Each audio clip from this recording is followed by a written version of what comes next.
So Liver King finally came out. It took him maybe 48 hours. I think that's what it was. It was 48 or 72 hours since the news broke that he was on steroids. And they produced proof, like there was receipts, right? There's emails, right?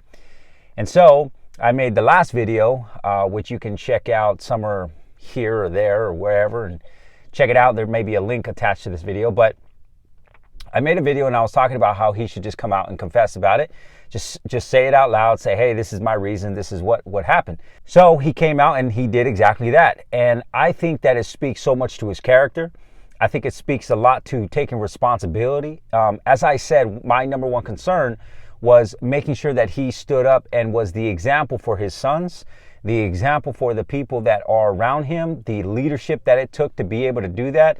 Listen, it doesn't take much to point a finger out and to say, you're a scam, you're this, you're that, you're this, you're that. Like, it doesn't take much for people to do that. And I think there's a lot of hypocrisy going on in the fitness industry right now around Liver King. You don't turn around and say the same stuff to Arnold. You don't say the same stuff to a lot of these guys who are on steroids and they're still selling you supplements that are supposed to increase your testosterone. Like, come on. You're not going after those guys. So if you knew in your heart and if you understood that Liver King was not natural, right? And he's selling supplements that have nothing to do with raising your testosterone, at least like that's not the actual intent. Maybe through eating liver and these other things, and these other supplements that he had, maybe that might help raise things a bit, but it wasn't like the actual focus point of his supplements. So when I start to look at it and I start to see all these bodybuilders and all these people that are talking trash, that's easy, man. It's an easy thing to point a finger and to say you're this, you're that. That's very, very easy. It's not very easy to kind of look at it and say from an objective manner, okay, man, good job. Like, great job. That's it, bro. That's all you needed to do. Just come out, say it, say what's up, say what's going on.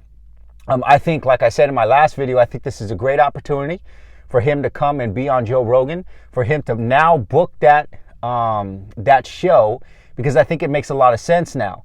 And I think Joe would probably be more opt to doing it because of the fact he's like, see, I told you so. Like, so let's bring this guy on. Let's have a real conversation about it because he finally confessed to it. So, like, I can respect that. And I think Joe's kind of one of those characters that actually can respect the fact that even though he really didn't like Liver King, that Liver King actually came out and said something. Now, there's a lot of conversation around, oh, how long would he have kept this up if he wasn't caught? He's only saying it because he got caught. That may be true. Not going to fight on that point. That may be true. However, he did get caught, and he did come out and just basically just say, hey, this is what it is. I mean, but you got other bodybuilder characters in the fitness industry that still to this day are saying that they're natural, and everybody knows that they're not, and they're still able to sell supplements, and they're still able to do these things. Like, come on, guys. Like, you got to have a little bit more common sense than that, right? I think it just takes a little bit more common sense to understand that it is not very hard to point the finger and to like throw rocks at somebody while they're down. Rather, I think this is the time for people to lift them up.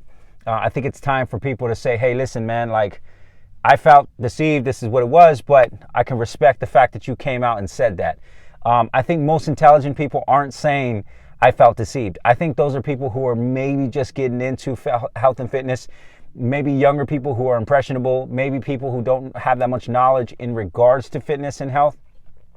Those are the only people I really see saying something like, I got deceived, right? And then the people who are really going after him, I don't know, man. I like to see some of their physiques. I like to see if they're actually hitting the gym. I like to see if they're actually doing anything in regards to their actual fitness, man. Because it's very easy to sit on the couch, eat a cookie, and then like throw a rock at somebody. Anyways, but I'm just saying that I think that it was just an impressive way to come out and to say, hey, you know what? You got me. And I'm sorry, right? One of the things that he touched on that I think was super important was the fact that he was talking about his mental health. And he was saying that basically the reason why he came out as Liver King and the reason why he decided to take on this purpose was because he himself suffered from stress and anxiety and some depressions and mental health. Like, he didn't say it in those words, but that's what I picked up from what he was saying, and that's the reason why he works out so hard. That's the reason why he's doing these crazy, insane workouts, because he just doesn't feel as good, right? Didn't feel as good. And so, that being said, you can't knock a guy for wanting to wanting to make him, like, get himself feeling better, and then getting inspired when he actually does start feeling better to go and try to help with the rest of the world to do the same thing. I did the same thing back in 2011. I was 240 pounds, lost 75 pounds, became a leaned up, ripped up individual. I started going out there and like helping people do the same and writing up meal plans and starting a boot camp and building a business. Like, that's exactly what I did, because I was excited that I got to the other side of that. And I think that Liver King is just one of these individuals that when he figures something out, he wants to share it with the world. And he's sharing it passionately the way that he knows how. Is he a perfect character? Hell no. None of us are. Like, none of us are perfect, right? None of us are in a position to point a finger and say, oh, you like, listen, you are the worst person on the planet. Listen, if half of our stuff, maybe even one or two things about us that we've done privately got out into the internet, most of us or all of us would be embarrassed. All of us would want to just run and live underneath a rock and stay there, because we're so ashamed that the world now knows our secret. We're so ashamed because the world now knows exactly what our dirty laundry is, right? And I think that everybody needs to take a moment to realize and recognize that it doesn't do anybody good. Just continue to like try to beat this guy down. I think that he's still going to be a success. I think that with all of the interviews that he did, I think he won a lot of people over already. I think that just the way that he was talking about it, the way that he was talking about, you know, the 9 ancestral tenets, the way that he is talking about trying to help men improve, the way he was trying to talk about doing the things that he wanted to do for the world. Like, I think he won plenty of people over, and I think there's going to be a lot of people that are going to kind of just like push this aside and say, you know what, dude, forgive it. It's all good. There's room for everybody. And I think that there's plenty of room on the table for that sort of eating and that sort of diet. It's one of my favorites to diets when I cut. I go on a strictly carnivore diet when I cut. I love it. I absolutely love it. I think it's one of the things that gives me so much energy when I'm actually doing it, right? It's when I'm eating carbs and I'm, you know, like bulking and stuff, like I'm tired, lethargic, and not feeling like the best of myself, feeling depressed, and like all those things go through my mind. So I think that there's plenty of space for Liver King still in the fitness industry. I think that he's going to do a lot of good. I think this was just probably the first of many videos that he's going to make in regards to this. I feel like he's going to maybe go on a run. Like I said, if he can tie down Joe Rogan, that'd be amazing. But I think everybody needs to let up a little bit, man. Let the man breathe. Everybody messes up. You mess up. I mess up. We all mess up.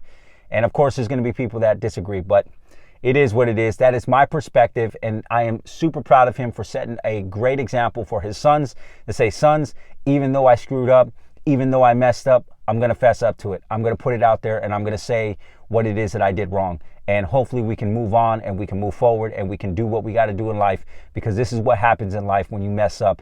You have to come forward. You have to say it. You have to put it out there, so that the healing process can begin, so that the forgiveness can forgive, so that all those things that you need to do to move forward can begin to happen. All right, this is Cesar Hernandez, aka Coach C, reminding you, my friend, to always, always, always live a purpose and keep evolving. We'll see you soon. Bye.